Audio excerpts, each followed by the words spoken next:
Good morning, students. Today we'll be talking about non-performing assets. In the last lecture, we discussed in length regarding bank lending. We also said that while lending is one of the most important activities of a bank, which is the main source of its income, it also involves a lot of risk. So, a loan given out against which there are delays in repayment of the principal and interest amount will fall into the category of non-performing asset. So, by definition, a non-performing asset are for loans and advances on which the principal is past due and on which no interest payments have been made for a period of time. So, these assets do not generate regular income for the bank. So now, what are the various classifications of non-performing assets? So here we have standard assets. So standard assets are non-performing assets that have been past due for anywhere between 90 days to 12 months. And this is categorized under normal risk level. Okay. Then we have the substandard assets, which is the next category. Here the payment is overdue for more than 12 months. So this involves a significantly high risk. Then the third category is doubtful assets, and doubtful debts category, in this is past overdue for at least 18 months, almost 1.5 years, and banks generally have serious doubts that the borrower will ever repay the full loan. And finally we have loss assets. So these are non-performing assets with an extended period of non-payment, and loans in this class are never repaid. Okay. Now, what are the circumstances under which an asset or loan becomes non-performing? See, the most prominent reason is default by borrowers. So borrowers who take the money, they don't return back. So that is why these assets or these loans become NPAs. But there are other conditions which also indirectly make a borrower lead to default of a borrower. These include economic conditions. The economic condition of a region affected by things like natural calamity or something very drastic could be one reason for non-performing assets, because businesses are down. So when businesses don't generate regular income, there's no way they are going to make regular payments to banks also. Okay. Then reckless advances and poor risk management.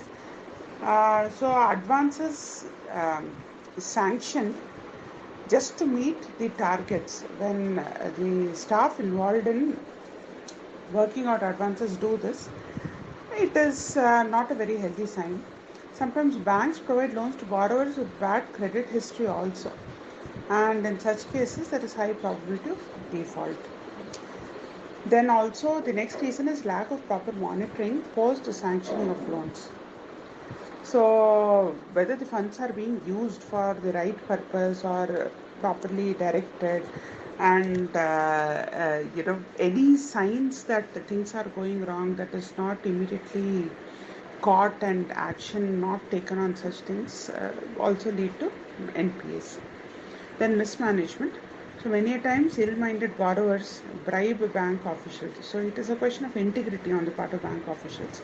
So in such cases also it leads to default. And then diversion of funds.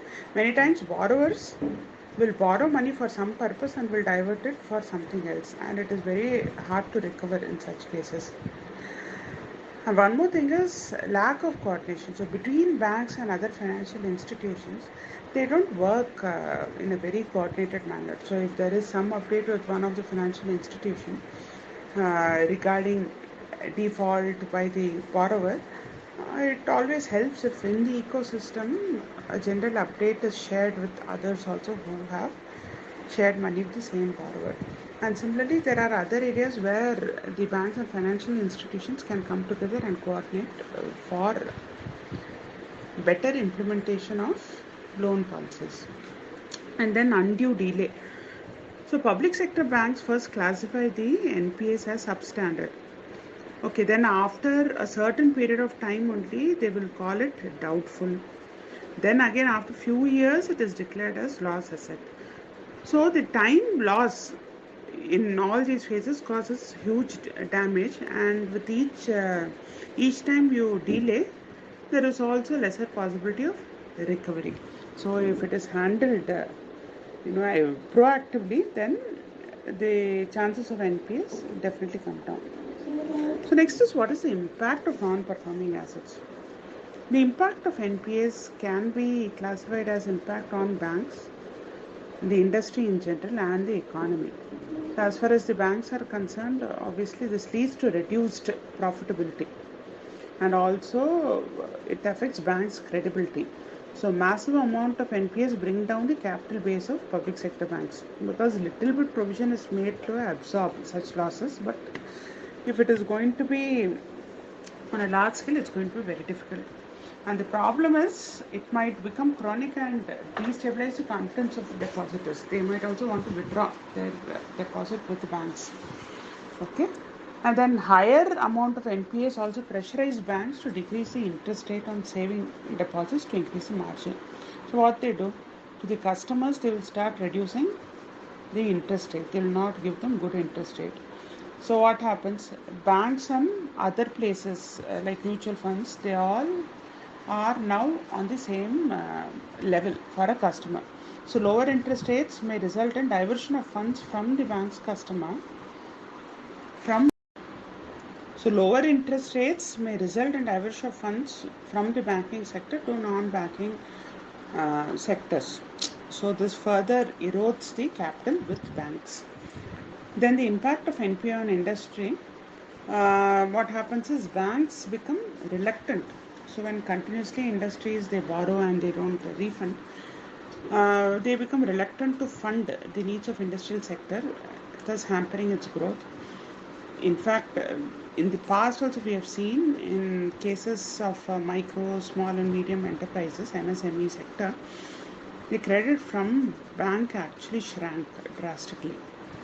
The long term shortage of funds to industrial sector, what will that do? It will affect the growth of industrial sector, and with decreased lending, banks can no longer be able to play the role of indirect agents of protection, which we first talked about.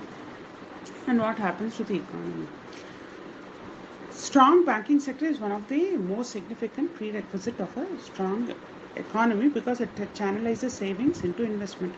A fragile banking sector will ultimately give way to a fragile economy. So when there is reduced investment and reduced industrialization, obviously the amount of job opportunities are also less, and production levels come down. With low production levels, there are less varieties, and with low income with people, they are not even able to spend more. So this brings down consumption level, and lack of consumption leads to lower standard of living, and so this again has a cyclical negative effect on the economy. So how do we tackle the issue of NPAs? See, this is not a question that has been asked at the exam so far, but however, we'll just review some of the strategies. So one is, the banks can adopt certain general strategies, like projects with old technology should not be considered for funding. Okay, and large exposure on a single project should be definitely avoided. I mean, one bank funding a huge project, so that should be definitely avoided. And it's also important that banks upgrade the skills of its staff to make a better assessment. And operating staff should be motivated and be more involved and rewarded in case there are delays in repayments. If they should be more involved in ensuring recovery. Okay, and besides collateral security, focus should be more on viability of project and strength of the promoter. And severe action should be taken against staff who act without integrity. These are some generic strategies, but at the pre-sanction level, some additional precautions could be like very good scrutiny of project plan before the sanction is made, and very tough questions should be asked to the promoters. There should be no hesitation in that. Where required, things should be taken in writing. And in light of constant change in technologies, banks should be very cautious of financing term loans of more than 5 years. So, see, anything that has a long gestation period, there is no guarantee. So, they should not fund the projects which have long gestation period. And RBI's defaulters list must be reviewed and should not be ignored. And banks should check for contract copies with, other people with whom the borrower has already engaged or claims to have engaged, like civil construction or placement of order for acquisition of plant and machinery and so on. And repayment of loan should be insisted upon as far as possible on monthly basis or on a more frequent basis. And no special consideration should be given for any other reason. And banks who advance working capital should insist on certificate of completion from financial institutions. And personal guarantee of promoter, directors, or shareholders should also be insisted upon. So this is like as far as the pre-sanction is concerned. For post-sanction stage, strict and immediate action must be taken for non-observance of sanction terms and conditions. So at any stage they see some deviation, action has to be taken, and that fear should be there in the borrowers. And this also requires that there has to be a strict monitoring to ensure funds are not misused or diverted for purposes other than what was given as reason for taking loan. And low level of activity, if any, should also correspondingly reflect through poor utilization in borrower's account. So that should be one signal. Audit data should be insisted upon and should be reviewed by bank authorities. And indications like suppliers refusing credit and others, refusing to give items on credit to the borrower should actually give a signal that something is not all right. So questions should be asked on time. So these are some steps that can be taken to avoid NPAs. So with this we cover the topic on NPAs, and then in the next lecture we'll talk about priority sector lending and we'll cover some of the key terms for this entire unit. Thank you so much.